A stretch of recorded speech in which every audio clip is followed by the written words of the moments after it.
Welcome to the IoT Podcast, the home of IoT talks and tells. I'm your host this week, Brad King-Taylor. Tune in every Monday as we are joined by the biggest names in IoT to unravel the trends, misconceptions and predictions for the Internet of Things. Make sure you're subscribed and press the notification bell so you're never out of the loop.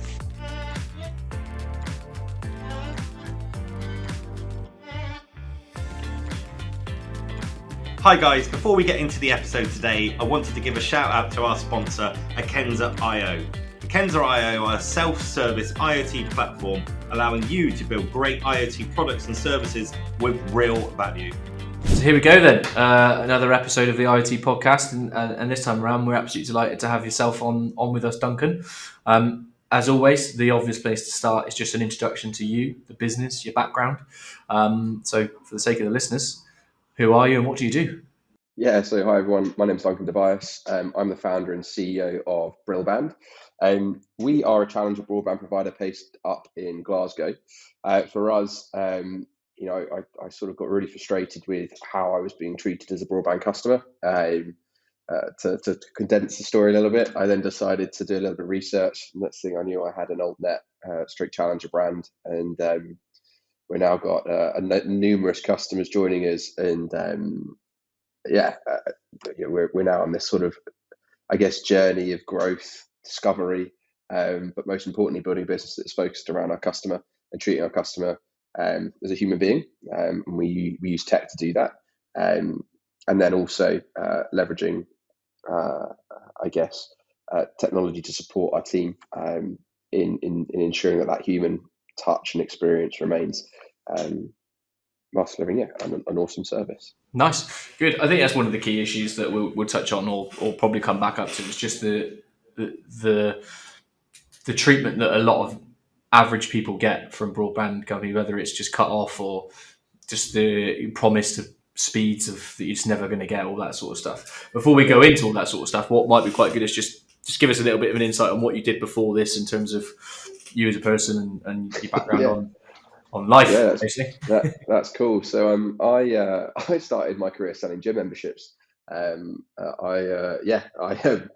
first gym job I got fired within a month. Then I ended up at Virgin. That was a much more successful career there. Sort of climb my way up the ladder. Was sales manager of one of their clubs called Chiswick Riverside. I'm not sure if they own that anymore. I was then told I should apply for Gartner by one of their employees, and went and worked at Gartner. Survived there for 5 months, and then unfortunately, lost that job. So then I sort of sat twiddling my thumbs, thinking, what should I do? And startups seemed to be the place that fitted me and my personality. I see a problem, I want to solve it, and I think that's why things didn't go so well in the other roles, that I'd lost in the past. So I went and worked at a startup called Henchman in London. They were doing 1 hour delivery all across London back in 2014, 2015. That's a lie, 2015, 2016, sorry. And then I worked with them actually on pivoting the business to a B2B model from a B2C. They were then acquired by a business called Rico Logistics. I then went and did a brief spell with the software side of the company, Captain AI. The CEO and I agreed that it wasn't the right time to have a sales individual in that business because they were building out all the AI functionality. And actually, that business is now over in Canada, and Ryan's doing his thing over there. And I sort of looked at my partner, Helena, who's now my wife, and was like, we should start a business supporting startups to raise capital. We've both done that and had exposure to it. She a lot more so than I. That's sort of, we built that business. It's been going for close to 6 years now. I stepped away from that in the pandemic, or just pre-pandemic, sort of beginning of. I had worked myself a little bit into the ground, burnt out, got anxiety and depression, stress-induced anxiety and depression.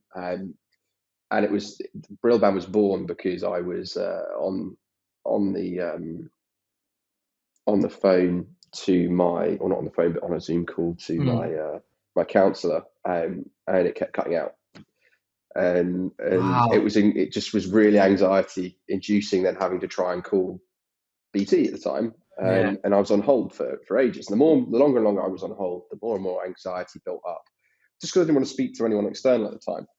And I was like, why can't I just deal with this like I do with Starling, where I can just message someone in app? And that sent me down the rabbit hole, and here we are today. And here you say, honestly, it's one of the best ways that it's hard to explain what is in my head, but the way that you found Brillband and the reason behind the whole wanting to do it is real close to home. Like a lot of people, well, most of the viewers won't know that stress-induced anxiety and depression, something that I've struggled with quite a lot in the past from work-related issues. Likewise, I've done many a Teams meeting with counsellors and had many an internet issue. So it's really positive to see someone turn that into a good thing and use it as a step up into what you are now, which I'm sure we can touch on too. So from me, just as personally, and I'm sure some of the listeners will back it up, like, congratulations, man. Like, this is just a great story to be able to share. So yeah, well done. Appreciate it. It's good. Brillband then. So let's go into this. You've given us a bit of a background on it, but I suppose let's touch into what it actually is. So I mentioned it at the start that delivering some of the speeds that you don't actually get from some of the mainstream providers. Let's go into, so what does Brillband mean for the customer? What speeds are you providing? How do you do it? Yeah, so we wanted to really simplify things. At the end of the day, we really want to create the most loved broadband provider on the planet. And now that sounds really airy-fairy, I know. The way to do that, though, we believed, was to simplify everything, because broadband, Wi-Fi, all of it's quite complicated for people that aren't well-versed in it. And that's probably 99% of the population. 1% of the population are really, will know bits and bobs, will know about CGNet, will know about static IP addresses, port forwarding, all these different buzzwords. But fundamentally, people just want broadband that works. And so we partnered with CityFibre to leverage their infrastructure. So think of them as the pipes, really. Okay, they provide the pipes, and then we build our service on top of that. And the way in which we've built our service is very much software defined, and this is where sort of the secret sauce of Brillband lies. We basically leverage a lot of cloud-based PaaS services, and we combine that with tier one global network providers to enable a very highly scalable but cost-effective solution that enables us to deliver 900 megabyte per second speed, symmetrical. So that's 900 up, 900 down. Net average speeds. We actually sit higher than those when we do our internal monitoring. We'd rather under promise and over deliver than over promise and under deliver, which seems how the industry has been built on. Yeah, absolutely. and yeah, that enables us to deliver our price point of £35 per month. We have no in-contract price rises, and then it also enables us to provide the customer support and service that we provide, which is looking at broadband not as a luxury, so speed equaling price, and we'll speak to you when we get to you, but more looking at how we can be proactive with our customer base, how we can notify customers that there's going to be planned maintenance, how we can notify customers of outages before it's all over BBC News and Twitter, and you see that with the incumbents. You see that most recently Virgin Media. You've got customers on BBC News reporting that they're finding out by going onto Twitter, and Facebook. That's not right. So really, it's about making and treating broadband like a vital commodity, like you would water and energy, because it's fundamental to our way of living now. Everything's connected within the home, and without it, people can't, not only work, but a lot of people can't get the support and medical support they need. We've got customers that rely heavily on the internet to do that, whether that's through mental health or whether that's through therapy, physiotherapy, etc. Through to education. So we fundamentally believe if we can do that, and if we can build a product that people love and people feel supported by, intrinsically has a better impact on everybody, really, or everybody that's our customer. Yeah, absolutely. And I think everything seems to be going really well. And again, we touched on it's an industry that inevitably, it's like a used car salesman. It's just got one of those reputations, doesn't it, of just being a difficult industry, which is poor Wi-Fi connectivity. I'm assuming being the age that Brillband is, that you've come across some challenges. So I'm Yeah. intrigued to know what the challenges you faced are. But one of the follow-up questions to that will be: Did COVID and the lockdown and that sort of stuff have a big impact on the industry or Brillband business because of I'm assuming that the user demand went up quite a lot. Yeah. So obviously, Brillband wasn't live during COVID. I was at the time building the business, and intrinsically, I think it was great for the industry because, to be honest, it made it. They were sort of thinking, oh, look, everyone needs us. No one's going to cancel their broadband contract, right? Yeah. But I think it also made the industry think, oh God, like our support functions are not up to scratch, and they still aren't. And the reason they aren't is because they've not been challenged. The way in which networks have been built have not really changed for 30 years, and particularly the operational support systems. They're often considered last. And off-the-shelf products that have been in play for, again, years are plugged into other systems that are plugged into other systems. And you get this weird sort of Frankenstein effect that means, they rely on IVR. It's 10 minutes before you even get through the IVR in some cases. And then you're on hold to go and speak to someone. And realistically, that's just not how things work in the 21st century. So we've got our companion app that will be launching in end of May. So there's a little exclusive for you. That will be very similar to your Starling Monzo-esque type UX. So you'll be able to speak to us in app. You'll be able to view all your billing. Basically do all the administrative parts of being our customer in the palm of your hand, which is really important. Even levers, you'll be able to levers in the palm of your hand, okay? Because again, we don't want to entrap you. Again, that's how the industry's worked, right? Like it's like, oh, why is it so difficult to leave my provider? I just want to switch to somebody else.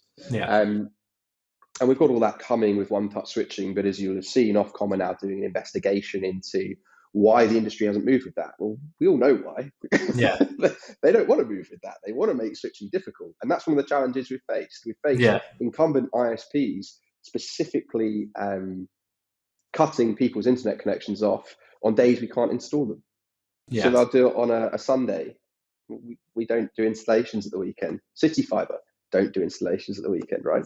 And these are companies that utilize CityFibre infrastructure, so they know it's not something that's like, that was an accident. And these are the type of things that happen within the industry at a real ground level to try and keep and win custom.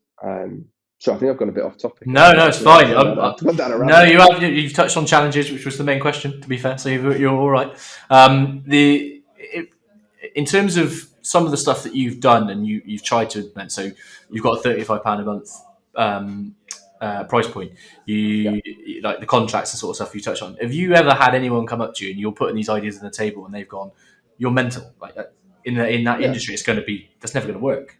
Oh, literally, back in 2020, it was just me and a piece of paper and an idea, right? And I went and raised, I think it was 660,000 combination of venture capital and industry angels, but that took a long time. That took me over a year to complete that round. I'm not going to sit here and go it was an overnight, easy peasy, like journey. I'm a wizard. The people spin with PR, right? Like it's a really easy thing to do. But it's not. It was incredibly difficult, and that was the number one thing. Like, you're mental. How can you take on Sky? How can you take on Virgin? How can you take on BT? Well, someone has to, right? Someone has to look at this, the incumbents, and go, well, no one's challenging them, so why will they change? And that's not a bad thing. Like, I'm not anti-incumbent, right? That's toxic. You don't want to be like that. But it's like, hey guys, there's a better way of doing this, and we can be that better way. So, we're just going to show you. And then if you decide to come and start doing what we're doing, well, great. We welcome competition. Like, that's how we innovate as an industry. That's how the consumer at the end of the day benefits. So competition for us is great. We want that. We're not sat here going, we want to be the only one. That's again, we're going down that sort of weird PR spin, right?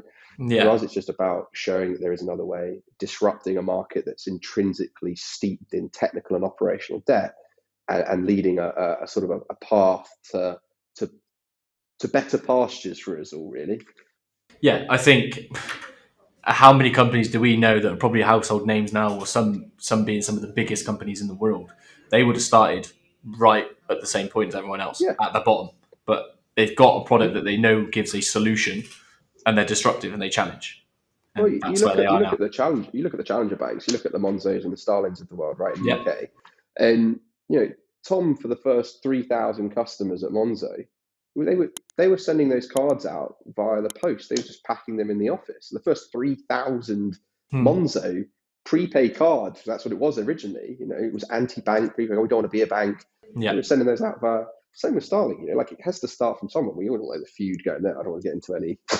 I don't want to get involved in that. Yeah, that's a proper rabbit hole. Yeah. Right, but both of them have become household challenger brands that people use every day. Millions of people use them, and they had to start from I'm going to tackle a bank. One was anti-bank, and one was going, well, the banking system's broken, and that was a COO at RBS. It's. So we need to be looking at industries the way they did, and I think. We've seen it in energy. We saw it with Octopus, and we saw it with Bulb to a certain extent. Obviously, sad what happened to them, but fundamentally, the heart was in the right place. It was challenged the establishment, right? And we need to now do the same with broadband and connectivity. I'm almost convinced there's people listening to this podcast that have had ideas or they've come across challenges in life that they could probably put their mind to it and come up with a solution that works for them that will work for a lot of different people. So I urge them to listen to this and take it on board. Going back to something you mentioned just a minute ago, so you mentioned about a device plugging into something, then plugging something else. So as we all know, a lot of it's around the Internet of Things. So when it comes to Internet of Things and your solution, when you're talking to manufacturers and that sort of stuff, so how do you go about ensuring the IoT device's compatibility with Brillband and how it all works? Yeah, so there's we follow code set by the TM Forum and the MEF Forum. So they're big international bodies that really stipulate how you should build networks to ensure that there's compatibility with devices. And then it's about being selective with your partners. So for us, we're partnered with Amazon. This is an Aero here. So this is actually the router that we give a customer. It's quite cool looking bit of kit. Yeah. It's capable of a 1.2 gigabyte connection into it. And we don't do 1.2 gigabyte connect. We do a 900 one. So wide, you'll get 900 off this device, and you will get a wireless speed anything of around 600 download, but upload. We've got customers reporting upload speeds of anywhere between 700 and 800 with this router. Now that's plenty for your everyday user, right? Yeah. Now we do have one. We have the 1%ers that we call them internally, and they're great. They're fantastic customers. They give us brilliant feedback, and these are people that are tech savvy. They understand what they're talking about, and they may want, for example, more ports on the back. So there's only two there, so you can put one wide device in. So again, we're working with them on identifying. We have identified the perfect switch that they can plug into this, which is 14 quid and gives them 10 different wide ports. But again, we're going back to what is Brillband built for, right? It's built for everybody, and we have to service as many people as we possibly can. Most people just want a stable wireless connection around the home. Aero, before they were acquired by Amazon, I was monitoring them actually. I was quite fascinated by their journey. When they were acquired by Amazon, it was it's a surefire way of in ensuring that the router that we were supplying our customer was not only one of the best routers on the market, it is an award-winning device, but also was going to be compatible with your Samsung smartphone, your iPhone, your PlayStation, but then again, you'll still get varied Wi-Fi speeds, and there's loads of reasons why no Wi-Fi provider or broadband provider, but that's why we're not Wi-Fi providers, right? No broadband provider can guarantee wireless speeds in homes. They can guarantee wired speeds, and we do, but wireless speeds, there's so many factors, and this is where again you look at the different industry standards that have been implemented. So that's where you get your Wi-Fi 5, your Wi-Fi 6. And Wi-Fi 6. And there we go. The segue. Let's talk about it. Let's talk about Wi-Fi 6 and 6E, because I know you go into quite a lot of detail when we spoke about it off camera. So, let's start off with the obvious. What is Wi-Fi 6 and what is 6E?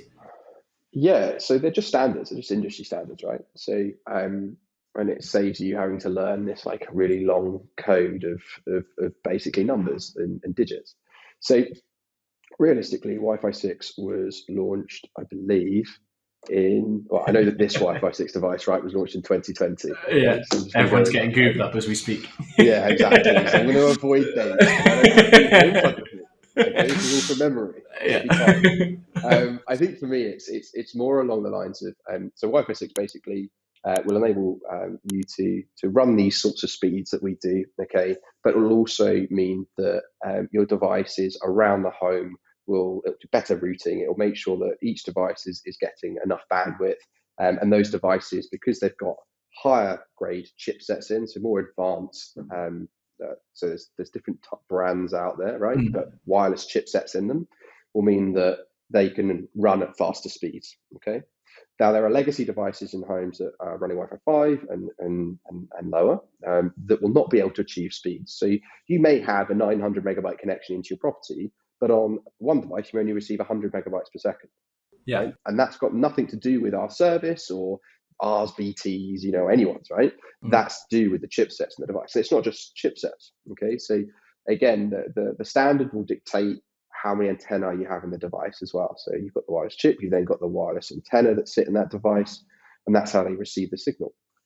And then you've also got processing power that can also play a part in how your device connects to the network and what speeds your device is capable of. To give some context, Wi-Fi 6 is run in PlayStation 5, is run in the latest iPhone 14. Now, the latest standard, Wi-Fi 6E, is not running those devices. It is running some very expensive high-end devices. So some laptops will run it. Some of the newest Apple Macs will be running Wi-Fi 6E now, but they are, you're talking £2,000 plus investments into that sort of kit. So again, when we looked at, well, what devices have Wi-Fi 6E in them? Very few. Wi-Fi 6 is more adopted, but again, to put in perspective, the brand new Xbox is still Wi-Fi 5, right? So it's not a Wi-Fi 6 compatible device, and that's it's a gaming device, one of the biggest gaming consoles in the world. And here's where it gets even more obscure, right? So even if you're building to the Wi-Fi 6 standard, and you've got the chipset and the antenna, or Wi-Fi 6E standard, and you've got the chipsets, the antenna, the processor, manufacturers, because of margins, will make decisions based on the quality of the chipset that goes in, the amount of processing power, the number of antenna, which all have an impact on the speed that device will receive. So this is why we bring it all the way back to it's a Wi-Fi 6 compatible device. The likelihood is, if it's a Wi-Fi 6 compatible device, it's built to Wi-Fi 6 standard. So you're going to get you're going to get good connectivity, but you're not going to get balanced connectivity around your home. And it's one of the common queries we get, right? Is why do I get 200 megabytes to on this device and 600 megabytes to next to it on this device? Again, I'm exaggerating a little bit there on the speeds, but the reason why is the likelihood is because of the chipsets in those devices. Other things that have massive impact on your Wi-Fi signal around your home and on your connected devices will be building materials. So big glass walls like this, they're a nightmare for Wi-Fi signals. If we look at a lot of new builds in the UK are built with wire-backed plasterboard. You're basically building a Faraday cage in the room, right? So when the door's open, I get Wi-Fi signal. When the door's closed, I don't get Wi-Fi signal. The reason being is that's the only way the signal can get in and out of that room. And then if you look at older builds, so I'm in Glasgow. I live in a tenement building, so I live in a big sandstone blocks. So you're like, well, that's why it's built in a bunker. So there's so many variables that will affect your IoT devices around your property, but also your business, right? And these are the things you need to consider. So if you're building a new home, if you are building an office, right, and you need good connectivity to your IoT devices, you really need to be thinking about the materials that you are deploying into that space. And you also, particularly for a business, when you're making decisions on equipment, kit, and you're highly dependent on wireless devices, you need to be looking at not only the Wi-Fi standard that it's using, but also the quality of the kit within the devices itself. So we've had a couple of conversations with some PC gamers recently. That, I've got this game, I've got this console, that. What's the Wi-Fi chipset you've got in there? oh well, I saved some money on that because it's just wireless chips. And no, that's why you're not getting the speeds. You're only able to get 300 megabytes per second at the device because of the wireless chipset that you've put in the combination of the wireless chipset and the antennas that you put in the device. A quick word from today's episode sponsor, Akenza.io. Guys, I speak to a lot of organisations wanting to develop their own smart solutions, and the common barriers that keep cropping up is complexity. This is why I'm so behind Akenza.io. Using their no-code self-service platform, companies can build great IoT products with value cases, connecting, controlling, managing and securing IoT devices, all in one place at speed and scale.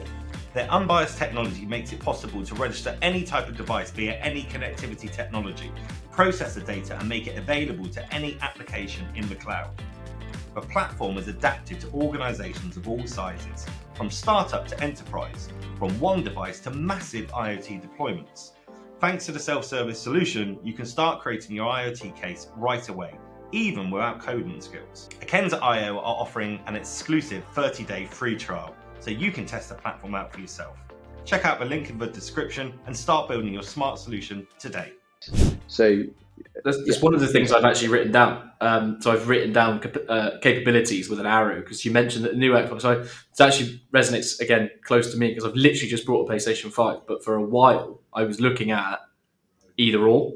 So in terms of the capabilities of, it doesn't have to be gaming, but of a product with Wi-Fi 5, a product with Wi-Fi 6, and then a product with 6E, what are you expecting? Just quicker, or? Just quicker. It's marginal. 6 and 6E is very marginal, right? It's not huge. It's like going from an iPhone. You mentioned a lot of money more. An iPhone. I'm not an iPhone customer. I'm a Samsung guy. So are you? Don't knock me out, right? We literally in the office today, and Beth, who's listening in, who's our creative director today, she sent out an email because we've done something on our profile pictures on our LinkedIn, but in order to do it really well, you have to have an iPhone to do it, and someone had a lot of issues with an Android phone, and it was actually me email around saying, I'm assuming if you've got an Android phone, you still take your notes on an Etch-a-Sketch. And it's just one of the. It's just one of those. It's just I'm back in time. It's just one of those things. I don't know why. I mean, they do some great phones. My other half's got always Android. I don't know. I've just always been a Samsung man. You keep using it means something though, because you keep going back to an iPhone reference even though you don't use it. No, well, yeah. I mean, I'm using the iPhone reference because most people, I think, on this podcast might have an iPhone. Other brands are available. They are indeed. But I think my point there is it's pretty negligible. To be honest with you, even with Wi-Fi 5, look, there's a reason why Microsoft have decided to put a Wi-Fi 5 chipset in the Xbox, right? Yeah. And it's, I think that's it really. It's just, all of these codes sit there. But the grand scheme of things, what do we really need? We really need bandwidth in homes, okay? And that's what our focus is. So that's what the 900's there, okay? The 900 is not necessarily going to give you 900 speed unless you wire it in, okay? Mm-hmm. It's more about giving your property the bandwidth to run multiple IoT devices throughout your home. Because connected homes are happening. It's not, we always hear it's a thing of the future. No, it's now. No, it's now, yeah. It's now, and it's growing at a rapid rate. Far quicker than I believe what's being reported. We've got listened to the Parenting Hell podcast actually of Rob Beckett and Josh Widdicombe, and people write in. They've got kids with like iPhones age 10, and younger. I think he was talking about a 6-year-old with an iPhone. And I'm like, this is nuts. So one of the things that we are very focused on is making sure our customers can monitor those devices and manage those devices. And again, that's why that partnership with Euros was selected, because we can leverage a lot of the tools that they have already built to manage that. And the problem we're trying to really solve is making connectivity and bandwidth accessible, right? Yeah. At an accessible price point. That's not only great for customers and great for the team, because a lot of those savings that we have made in the core, we pass on to our entry level team. So we pay 20% more than BT for a customer support teammate, right? It's bonkers. And then it uses far less energy. So we use far less energy, 75% less hardware. So the impact on the planet is fantastic, because you're, Yeah. we're not causing as much impact, and we're not causing as much waste. So yeah, sort of our Spot on. Yeah, it's something that I urge you to talk more about, to be fair, in terms of that sort of stuff, because sustainability and all that sort of stuff is huge at the moment. And I'm really glad that you've mentioned that smart homes are here and not coming, because I still see on LinkedIn all day people saying, "Oh, smart homes are coming." Even my mum, for instance, she's like, "Oh, I would never have a smart home," and she sat there with her Kindle on her lap, her iPhone 12, sat next to her smart electric meter, watching Disney Plus on her Amazon Fire Stick, and I'm like, "Mum, you are already here." It's just something you've got to get used to, I'm afraid. What's the future then? Let's talk about the future of where this all goes. So, actually, before that, there is a point that you made on the new build stuff, because I've just moved into new build. Is there something in the pipeline, whether it's yourself or someone else, or is it already happening? People going into and saying, "Look, why are you still building new homes with this material? Was there another material to be looked at, or I think something there better?" are. Look, I'm not gonna sit here and pretend to be a builder, right? Yeah, yeah, no, of course. There are certainly other ways of doing things, but there are also more traditional ways of doing things. Yeah, But I think, we're a country that's in crisis everywhere. yeah, like when you read the news, right? And one of those things is a housing crisis. And so, how do you build homes quickly, efficiently? These are things that industry need to look at. But one thing that I would urge any developer to be doing, when it comes to property, is be putting connectivity alongside your, boiler, your gas, your electric, right? Don't put so like it's mad. We worked with a guy, and he had a flat, one of these beautiful flat in London, right? And he new build, just in Canary Wharf. I mean, squillions, like they're expensive properties, right? The ONT for the full fibre connection that went into the property is in the airing cupboard. So it's surrounded by come metal on. pipes. Yeah, Yeah, well, metal pipe, but it's in a cupboard in the back room. Like, no yeah, one's sitting in their airing cupboard gaming, are they? Like, and if they are, well, look, that might be yeah, Harry Potter. It's the only person that I know that would be potentially doing that, and we'd probably yeah, have to call Childline, yeah, or any other service out there to support them. But look, it's mad, right? So that's yeah. I urge property developers to Just to be start cautious taking of it. Yeah, connectivity seriously, right? And really think about the building materials that they're using as well. But that's not wading into that, right? I'm going to get yeah, a exactly load that. of spam. Let's go back to the question that I was going to ask, which was the future. So, Yeah, what in your mind? What is the future? I know there's a certain number we won't go into, but what's the future of 6E Wi-Fi? But also, once you've gone on to that, what's next for you? What's next for Brillband? I think in terms of the industry will continually, improve standards. They will make innovations. They will, I hope, bring down the price of chipsets. But that's where there's been an issue within the industry in general. Is all of these things require resource, silicon, copper. Where does all this stuff come from? Well, a lot of it comes from the Congo. A lot of it comes from unfortunately areas where there is a lot of depravity, and a lack of stability, and the labour in those areas can't be guaranteed that they're free from child labour or things like that. So I think there's two things here, right? We've got to develop as an industry, but at the same time, there is innovation for innovation's sake, right? And sometimes I think as an industry we need to stop and go, hold on, is connectivity at a point where people can do what we're doing right now? Yeah, Like, I'm in Glasgow, yeah. you're down is it London or Manchester that you guys are based? I think there's Well, all I'm over, actually in isn't there? I Bristol. know that. I'm in Bristol today, to be fair. Bristol today. There we go. So we're doing this right now. Like, we're at opposite Yeah, ends of the UK. Okay, like, yeah, so I do think the industry needs to look at that. yeah, For us, as I said at the beginning, really, we want to be the most loved broadband provider on the planet. Okay, now that doesn't mean the biggest. Okay, I don't want to, take over the world or do what Elon Musk wants to do and put satellites in space and then advertise Teslas thinking in the to brain. us. Yeah, Yeah, or in the brain. But like, cool, right? Go and do those things. But for us, it's just about fundamentally making sure that our customers have the connectivity they need, when things go wrong, there's someone at the other end of the phone.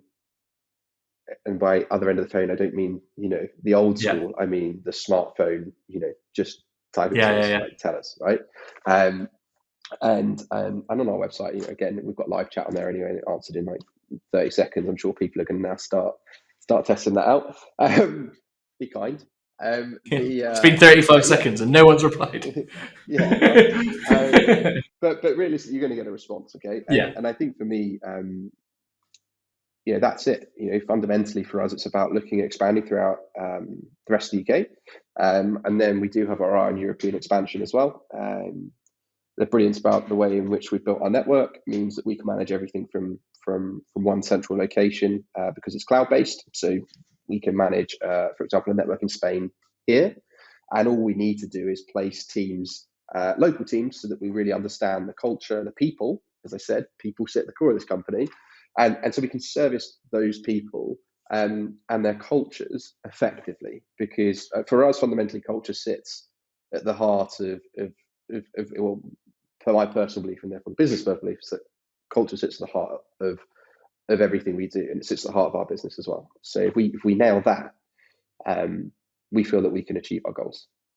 Nice, love it. I think for the moment that me, you, and my CEO Tom, or the other host, I'll call him, we spoke months ago. Me and Tom both came off that call. Like we always talk to people that provide technology for good, all that sort of stuff. Very rarely is it a technology that we can physically see ourselves using to a personal way. And we both got off it, and we were like, that is something that when it's available that we're going to look into. So I think what you've done is brilliant. Again, I go back to the way that it was founded and what it meant to you at the time is brilliant. So huge congratulations. I wish you all the best of luck with everything, and I think the future is very bright. To finalise, we always wrap up with a few questions, some quick fire ones, one from the audience, and then just your future prediction for outside of your industry. So we'll start with that one. So if you can think of something that isn't directly related to Brillband or Broadband, what do you predict for something within IoT for 2023 to be a big standout? Oh, that's actually that's a good one.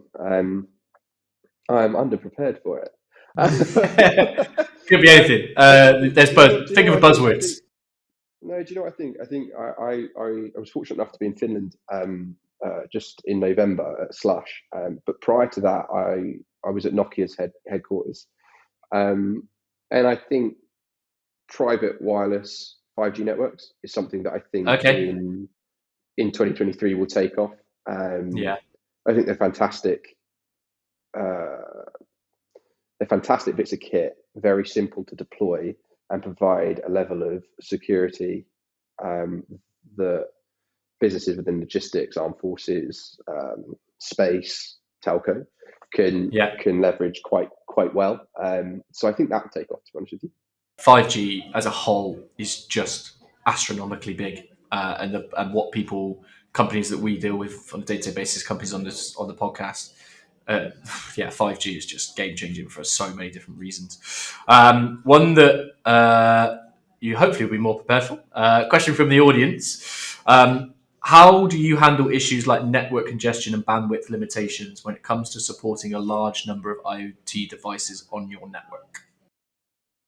So we don't throttle anything. So that's just about planning and preparation, having the right partnerships in place, providing the right routers, and ensuring that we have the right tier one global network providers working with us and buying the right amount of data on our side to support our customers access the global internet. Nice, cool. Finally, 3 quick fire questions. Can't remember the last time these were actually quick fire because they do tend to create some conversation. But first one, a quote that you live by, or a quote that you love. Oh, okay. Wow. Do you know what? I do like Nike's "Just Do It," right? Yeah, nice. And I can give you another one, which is just keep it simple, right? I think when things actually, do you know which one I'm going to use? I've just given you two, which is quite generic, right? But there was one that I heard recently, and it was from just take a beat, right? Take a beat Okay. before making a decision, making a judgment, right? Before answering something, which I should have done here, right? So I'm not living by the thing that I should have done, right? Love it. Is take a beat, Yeah. because a beat, right? 3 seconds, right? It's and that doesn't affect anything, but it allows you to make a considered decision and considered answer. And actually, do you know what? I think society on a whole should be doing that. We should be less reactionary. Is that even a word? We shouldn't react, right? It's now. Being more thoughtful and yeah. Let's be more considered, right? With everybody. Yeah. Because, if it's someone you don't like or someone with a different opinion, right? Just take a beat, take a moment, consider it. You don't have to agree with it, but consider your reaction to it, right? And again, that's something that I try and live by. Yeah, very much. I love it. I'm reading a book at the moment, and it basically talks about how you react to certain situations and how your brain thinks. So it takes something in, whether it's information, and immediately your chimp reacts to it. They call it the chimp in the book.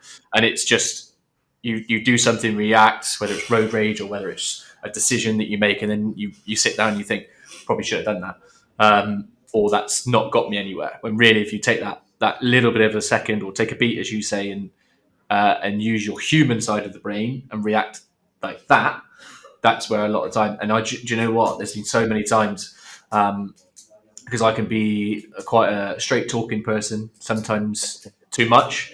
But a lot of the time, I tell you what, I'll give you a recent reason. Someone reversed into my car not so long ago, and dented the door quite badly. And I've only had the car for about 3 months. And he just reversed into me. He must have seen me. Anyway, I sat in the car, I sat at the wheel, and I was like, this is your chimp thinking right now. I won't tell you what was going through my head because it's expletive. But this is your chimp talking. I got out of the car, I shook his hand, I said, look, mate, these things happen. Blah, blah, blah. We dealt with it. We didn't go through the car insurance. That is a choice of everyone else. You can do. But he paid for it. We got it sorted, resolved. Still speak to him to this day. Lovely bloke. And it's just like, if I'd have got out of the car and reacted in a way that I thought I was going to, but I didn't. I took a beat, as you say, and the outcome was just so much better. So fair play. This is what I mean. It's never quick fire. Question number 2. I'm excited by your answer for this one. What if a film was to be made about Duncan? What actor would play you? Ryan Gosling all day. Quick fire. Yeah, fair enough. Yeah. Jason Statham's mine. There you go. For obvious reasons. So just there you go. You can see it. Yeah. All the thousands of listeners heard that. I'm going to play this to my missus. See, told you. If you could learn one new skill, what would it be and why? Oh, okay. I was thinking about this recently, to be honest. I think I'd really love to learn a language. I didn't really take it seriously enough at school, and because everything, it's so easy. You just go abroad on holiday, and then you just speak in English. And it's like, I'd love to be able to speak Spanish or Italian, and converse with people. And as I said earlier, sort of embrace their culture, because I think actually that you always just sort of feel on the edge, even if you are going on like a real traveling backpackers holiday, like you're not able to fully immerse yourself. So I think that's what I'd love to be able to do. Good touch. Yeah, love it.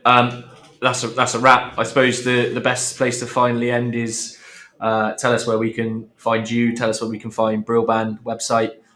Actually, it might be good. So not only give us your social media, so website, LinkedIn, all that sort of stuff, but tell people where the coverage is for Brillband at the moment as well. Yeah, it's good. It's both are good questions. So let's start with they're both easy. You can find us Brillband in Instagram. You just type in Brillband at Brillband. That's us. It'd be great if you could give us a follow. We're going to be doing some fun things. And then in terms of me, you can find me on LinkedIn. You can find Brillband on LinkedIn as well. Please, again, do give us a follow. Startup Challenger. The more people we can get following, spreading the word, the better. In terms of the next question, where can you find us? Right now, you can find us in all major Scottish cities. So, and very, very soon, we will be coming south of the Scottish border. So we're looking at Q3 of this year, probably tail end of Q3. And again, you'll be able to find us in all CityFibre dig locations. Nice. A pleasure. We've spoken quite a few times now over the last few months, and it's always been a good conversation. I value Appreciate it. what you're doing, and I value you as a person. Straight up, I think you're great. I wish you all the best. I thank you so much for coming on, and I hope you get what the business deserves. Genuinely, I think it's fantastic in an industry that a lot of people will resonate on some of the current difficulties. It's probably the best way to put it. Yeah. So, thank you, and I hope you enjoyed it. No, I appreciate it, Brad. Thank you very much. No worries. Thank you very much. Before we go, I wanted to thank today's episode sponsor, Akenza.io. Don't forget to check out the link in the description and gain access to a 30-day free trial of their self-service platform. Thank you for tuning into the IoT Podcast. Don't forget to subscribe on whatever platform you're on, and see you next week for more IoT talks and tells.